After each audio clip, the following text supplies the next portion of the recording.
This is Gabby. And Katie. And we're back with another episode. Thank you, everybody, for checking out our last episode, which was a playing of the album, The Ballad of the Bullet by Malcolm X. If you would like to donate and contribute to the work we are doing in Memphis, the distribution of zines and books, the loading of the community fridge, the redistribution of funds, the garden we get going in my backyard, you can do so. The link is in the description. Also, if you would like to join us in the work we are doing, the link is also in the description to do that. So today we're going to be talking a little bit about, some of the topics that have come up this past week and a half. Actually the past 2 weeks, with the Buffalo shooting and the school shooting. We've seen a lot of rhetoric around policy and things like that. And we just want to talk about it from, an anarcho-communist, anarchist perspective. Just our thoughts on some of those things. So, KT, what's one of the things that you saw on the TL and just in the media in general that kind of grinded your gears? Yeah, so two things that are just ridiculous to me. One of them is we need to protest gun laws. And the second one is teachers need to go on strike. If you have listened to any of our episodes, we pretty much think that protesting is pretty much useless, to be honest. So, with that being said, what would be the absolute point of you guys going out there to protest gun laws only for police to show up with guns in your faces? Then the other thing that I heard was, oh, well, let's go ahead and let these teachers go out here and strike. Why would the teachers strike? The teachers don't even get paid enough. The teachers don't even have adequate supplies in the classroom. The teachers don't even have adequate information sent to them most of the time. They can't even get a correct email sent to them. What makes you think that they're going to have the time, the energy, these working class people, to go out here and protest gun laws? And I think that's kind of like where I would like to take this, is like, I feel like whenever we as a whole talk about gun laws, it's always ban guns, right? But also on the opposite end of that, it's like, do y'all want to have no defense against the United States government at all? Like, whatsoever? Like, if the United States government came, you realize that they're going to have, like, army-type military-grade equipment. You're going to have nothing to defend yourself. Now, this doesn't mean that an 18-year-old should have the option to have a gun like the guy or the child that literally killed the other children. But that does mean that y'all can't just outlaw every single gun just because you hate guns. I don't see nothing wrong with people thinking, teachers should strike if the teachers have unions and stuff, and they have apparatuses to support them. In the South, as y'all know, we do not. But I don't know about over there. If they want to strike and they have the resources and people want to support them, 100%, I support a strike. A protest, no, because what is that? I mean, I think some people don't understand, and they say we don't understand the government. Okay, so if we know that a majority of our politicians, a lot of them are getting paid by the NRA or other organizations like that who make money off of gun sales, what is you going out in the street screaming and hollering with the sign going to do to combat the millions of dollars that politician is receiving to campaign?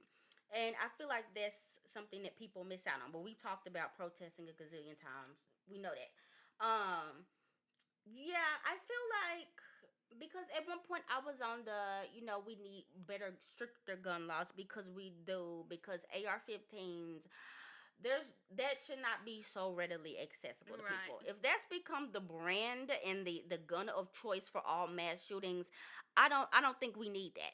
We don't need that. You don't need an AR-15 unless you're planning to kill people. Right.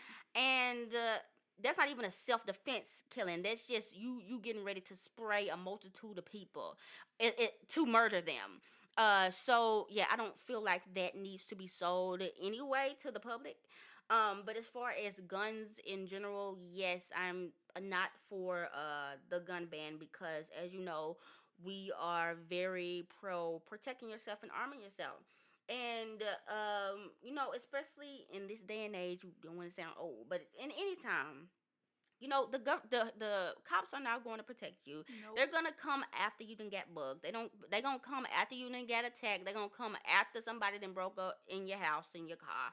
So you do need some protection. Not saying you gonna have to kill people, but sometimes people respect a gun more than just your voice and if you don't have the physical um qualities of being aggressive, you're gonna need something to protect yourself, and it is what it is. So that's definitely not the way to go. But yes, really, the point of this thing is all this discourse. We have the same discourse over and over. Every The time. politicians, obviously, they're benefiting in some way from these mass shootings because nobody on either side is doing nothing about it.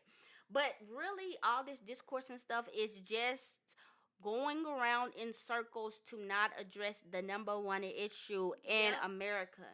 People normally, the liberals and any other people, they say this is, I can't believe this is what America's coming to. I can't believe this is America. I can't believe the police act like that. I can't believe this, that, and the third. Well, if you can't believe it, obviously you done missed the point. My thing is too is like these people are like I can't believe it, but apparently like think about this logically. You cannot believe that the police, that the government won't do anything about this. But one, the police are militarized and they have guns. Number two, the government literally goes over to other countries and bombs them daily, okay?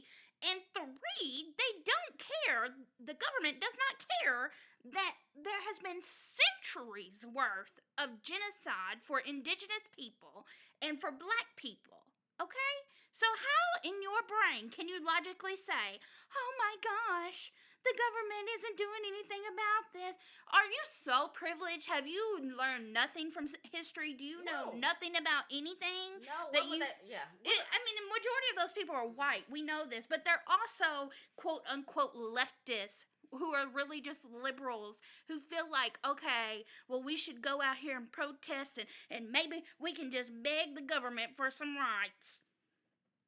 I went on a rant. I'm sorry, but Yeah. So, back to the missing of the plot. I mean, we know that America does not teach adequate history. So, okay, so of course you didn't get an education, but you also haven't been listening to black people. Like you didn't listen at all to the George Floyd, the protest. You didn't listen at all to the Trayvon Martin protest, the Mike Brown protest, the Breonna Taylor. Like you were there, and I saw you posting, but you weren't paying attention.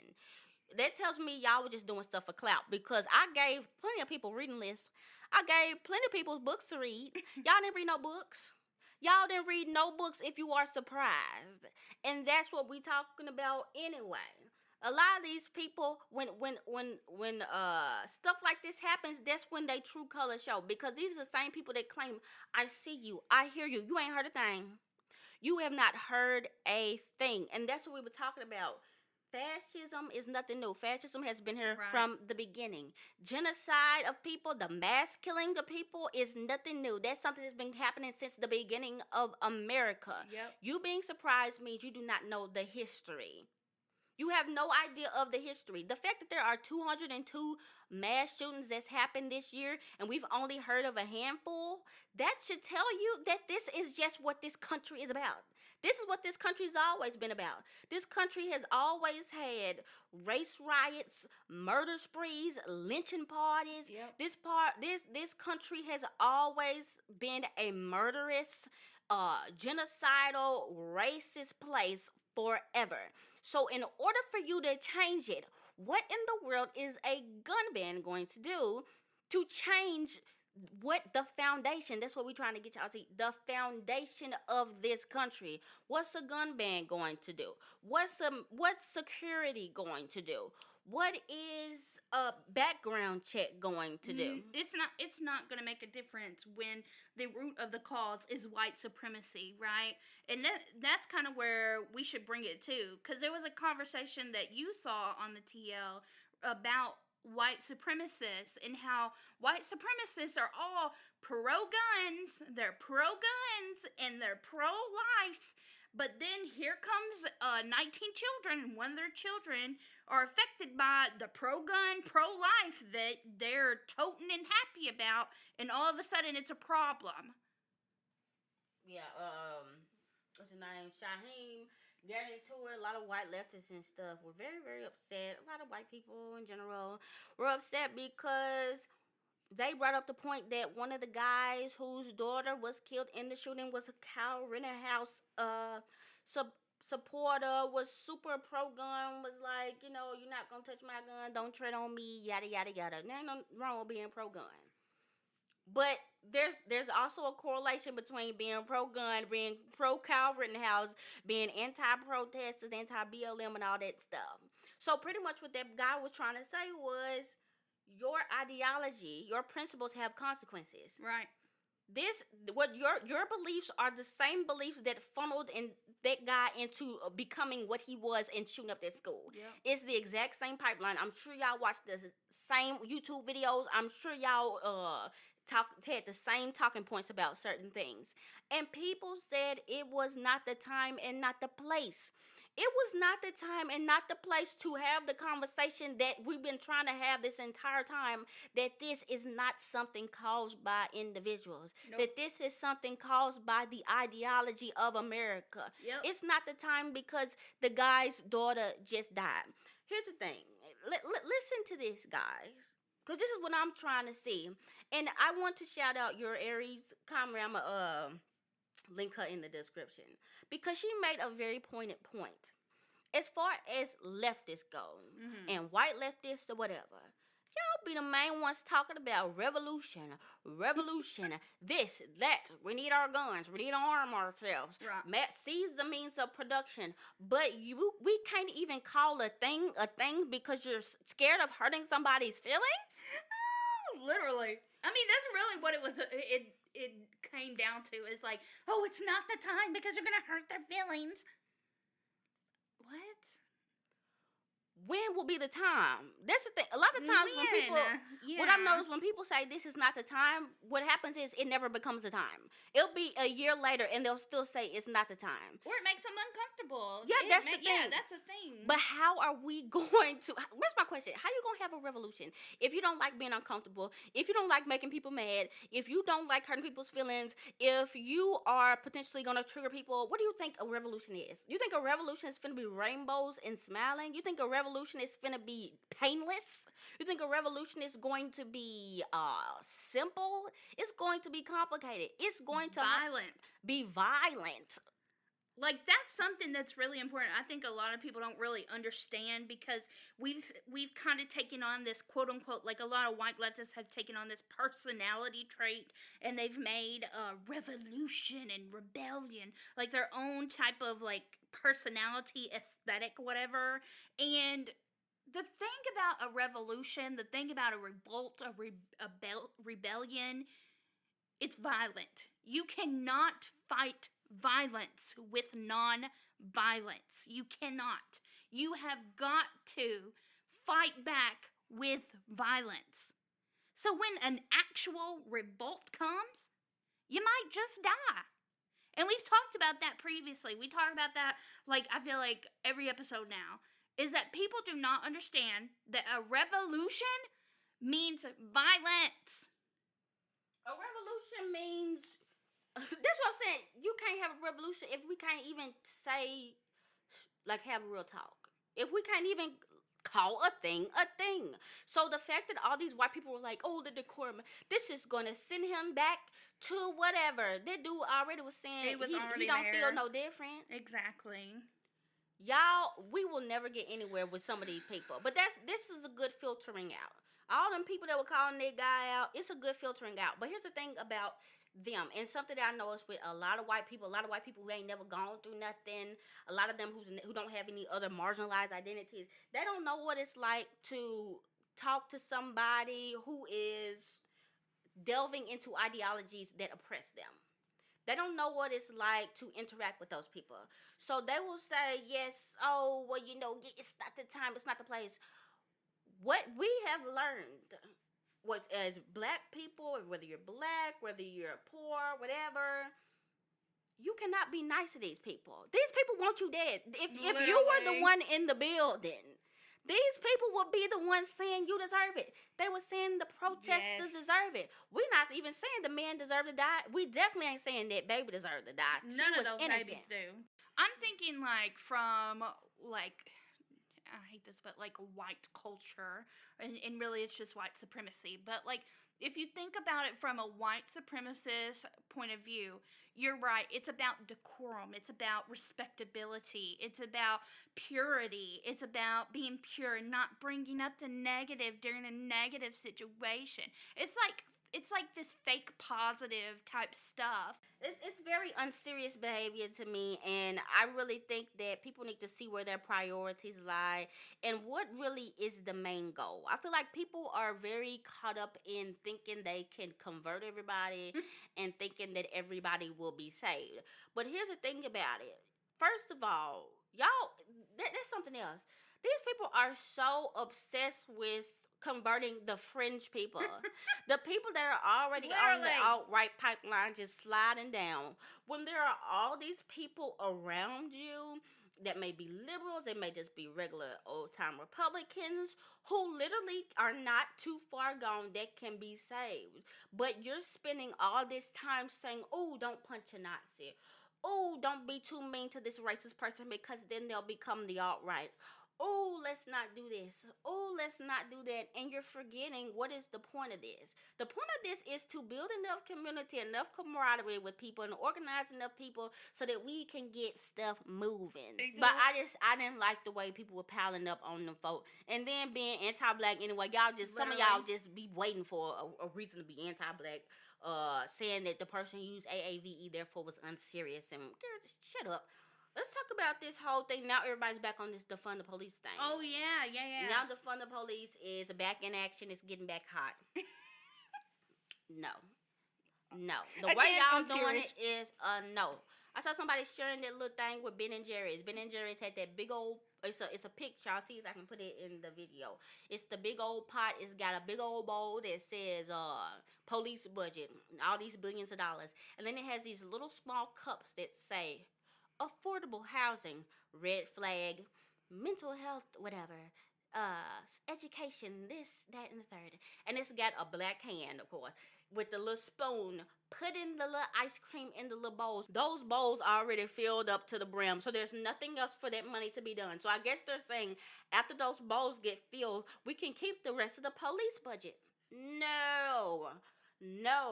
The way it needs to be done is no affordable housing, free housing, free everything, make them bowls bigger, dump and throw that police bowl in the garbage, and put the rest of the ice cream, the rest of the money into investing in each other. Defund the police. I'm sorry, but that is just, that is ridiculous coming from a capitalist ice cream brand. Right. Come on. But that's why they still kept the bowl. That's why they said, well, we're not going to get rid of all the police because it's a capitalist. And that's why propaganda. That is propaganda. That's liberal propaganda that you guys are feeding into when you share that. That's why defund the police is now the liberal thing. Even though the established liberals still don't like it. No. But you hear a lot of nonprofits talking about defund the police, because defund the police just funnels that money from the police budget into what? Non-profit organizations. Yes. That is it. That's correct. They're not saying get the money, put it in people's pockets, invest it in the actual communities.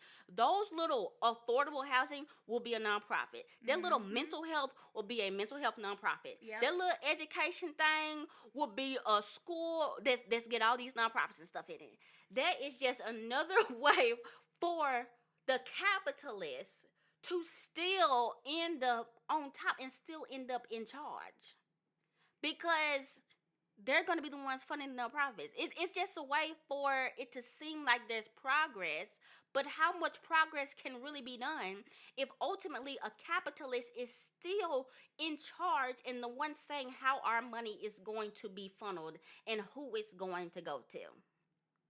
It's all a scam. It's literally all a scam. So, and if you remember back when that was a big thing, defund the police, that was abolished the police. So co-opted. It was abolished the police for like 2 weeks. Literally. And then somehow it became, well, we gonna defund the police, and then maybe we'll abolish. Until eventually it just became defund the police. With no kind of demand, no kind of nothing behind it. Just a saying, a words. Just a whole bunch of words, put them together. Who cares? It means nothing. Yeah. Like, it really, like, honestly, you can say defund the police, but what do liberals mean by that? Literally nothing. They mean nothing by that, because to them, in their brain, the thing is that majority of these liberals are white, to be honest, and so defunding the police, abolishing the police, isn't going to make as much of a difference to them if they're not marginalized in some way. And even if they are poor, even if these white people are poor, it's still not going to make much of a difference because they're white at the end of the day, and we're going to be taken care of by the police. Long story short. Here's the thing about it too. Like, yeah, it's been co-opted and it's come a way for these nonprofits to get money. But I feel like as far as we're concerned, like, we've had to play so much catch up because the conversation has been moved and turned and twisted in this, that, and the third, that we're having to explain what defund the police means to people when it should be abolish the police. Yeah. And it's really messing up our thing. So yeah, we have to start educating people and start letting people know why abolish the police is the goal. And for a lot of people, it's the truth. A lot of boomers, black boomers, and a lot of just Gen X, a lot of black people in general don't understand what abolish the police is. A lot of us, again, like any other people, we lack the consciousness. We know that police officers don't help us. We know all these other things, but we don't know. We still have some internalized anti-blackness that makes us think that we as black people have something inherently wrong with us that makes us have to be policed by the people. And so what we need to do is, whether you're white, educate your white people, black, educate your black folks, and let them know these crimes and all this stuff in the community, in these poor communities, are not happening because there's something in these people that's making them do it. If you were in that same situation, living in them same places, you would be a statistic as well. Human beings are not meant to live in these conditions. It messes up with your brain. It messes up with your DNA. It messes up with the way you process things. It literally messes you up all the way. And then if you don't have resources to help you get out of it, if you don't have prospects out leaving that place, and the only prospect is of making money, is committing quote unquote crimes, robbing people, selling drugs, whatever it may be, that's just what's gonna happen. And it's meant to be this way. So we have to educate people on that.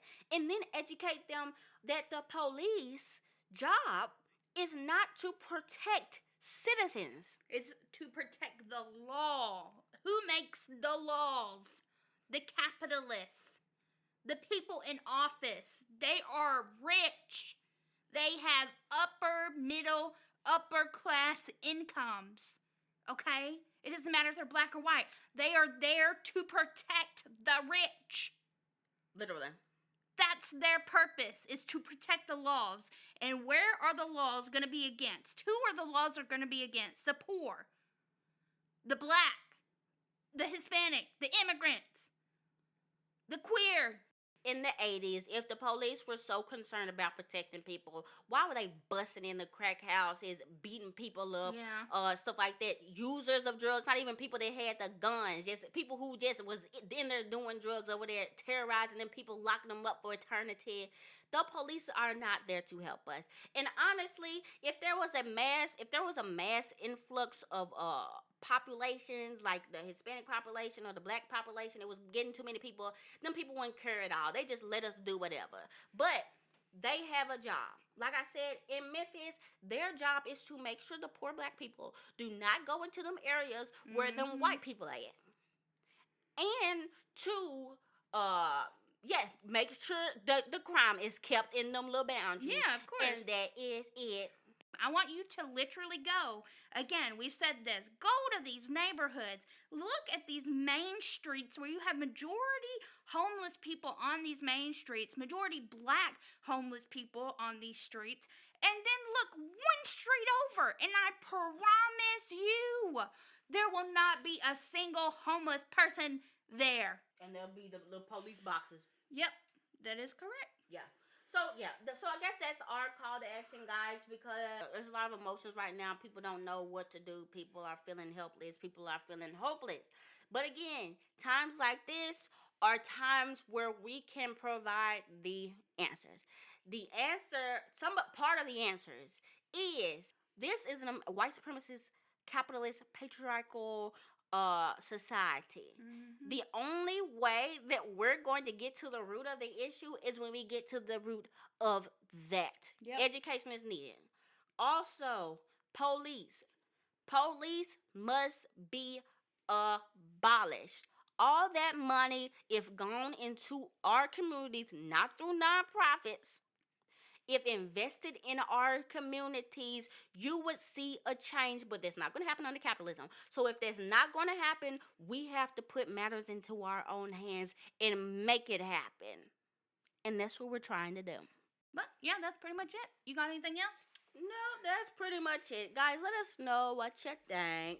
What are some things your family members or things might be talking about that, is grinding your gears? They're kind of missing the plot. Let us know. And let us know some tips you may have on talking to people about the abolition of police, what's been successful, what has not, and we'll share it on here. I think that's pretty much it. If you'd like to contribute to the work we are doing, also if you'd like to join us in Memphis in the work we're doing, you can do so. Link is in the description. Thank you guys for listening. This has been Gabby and KT, and this has been Building Our Power.